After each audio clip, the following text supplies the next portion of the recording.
Bien, bonjour à toutes et à tous. Aujourd'hui, pour le judo Jiu-Jitsu, on va faire des effets loop sur une technique, donc une technique que vous voulez. Ça peut être une technique sur l'avant, une technique sur l'arrière.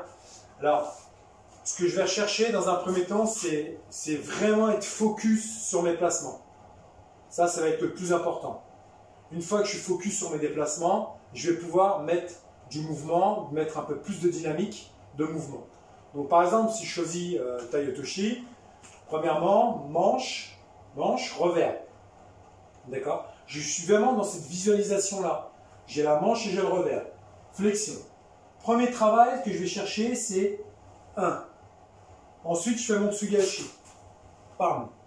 Je repars. Aspiration, Tsugashi, inspiration.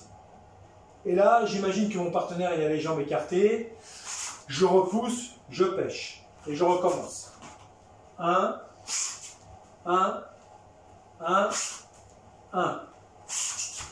Pam. Et je recommence. 1, Tsugashi. Pam. Ici. Pam. Pam. Boum, je pêche. Ensuite, je vais aller chercher un tirage. Tsugashi, tirage. Tsugashi, tirage. Et je commence à me placer. Et quand je vais me placer, là, je vais faire un effet loop, voir mon poids de corps s'il est bien stable sur mes jambes. Je n'ai pas le poids vers la jambe gauche, ni trop le poids sur la jambe droite. Je suis vraiment au centre et prêt à pousser. Et je recommence. D'accord? 1, 2, 3. D'accord? Prêt à ping, à jeter. D'accord? Ça va donner ça. 1, 2, 3. Prêt à pousser. Ensuite, je peux prendre, si je prends Tai Otoshi, d'accord, je peux me faire un petit exercice spécifique, par exemple, sur tac, tac, tac, tac, tac, tac. Juste ça, par exemple, dans mon déplacement. Je peux l'associer, par exemple, avec des fentes, d'accord, à droite, à gauche, et puis le faire après juste le pivot comme ça. Chercher à vraiment à bam. C'est pas mes bras, c'est mes appuis au sol, mes hanches et mes bras. J'imagine une manche là ici que je tire, bam, et je ramène. Bam. Hein, si je suis là, la manche. Bam. Bam. Ensuite, je peux travailler ma vitesse. Hein, quand je suis là, j'ai la manche. Et je vais chercher à alléger. Ce qui va me permettre ensuite de trouver mon pivot pour pousser. Le fait de décomposer comme ça me permet de conscientiser ce que je fais. Plus que de faire... parce que je dis on fait du judo, alors on fait les mouvements. À un moment, je vais vraiment chercher en profondeur dans mes déplacements. Et ça va me permettre d'avoir des déclics ensuite quand je vais avoir un partenaire et que je vais vouloir travailler.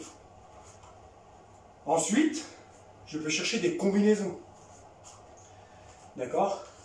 Par exemple, je suis ici, je vais chercher à pousser comme je disais tout à l'heure, et quand je vais pousser, bam, j'aspire. Tsurite et quitter. Et là, maintenant, j'ai la manche pour ramener et placer. D'accord? Je suis ici. 1, 2. Et je pense à bien tirer la manche, les appuis et les hanches qui partent pour chercher à pousser. Donc cette forme de travail, je peux faire un effet loop. Là, j'ai pris Tai Otoshi, j'aurais pu prendre Aregoshi. D'accord? C'est des mouvements que j'aime bien faire. En sachant que Aregoshi, on va être sur une jambe. Donc il va falloir que je gère mieux l'équilibre. Mais cherchez vraiment à faire des effets loop sur vos mains, faire des effets loop sur vos pieds, vos appuis, et ensuite l'engagement du bassin avec l'association des bras. Et ça, vous prenez n'importe quelle technique et vous la décortiquez. D'accord, hein? Par exemple, si vous prenez Osotogari, ça peut être Sasae Osotogari, ça peut être Osoto Sasae, si je veux chercher des confusions. Et bien faire la différence aussi entre les enchaînements, les confusions. D'accord, c'est pas la même chose. Donc ça, je peux déjà le conscientiser dans mon travail. Alors ce que je vous propose, c'est justement de visualiser d'abord dans un premier temps toute la vidéo, et ensuite d'avoir un temps de réflexion pour chercher une technique de projection et vraiment entrer dedans. Je vous souhaite un bon entraînement et je vous dis à très vite.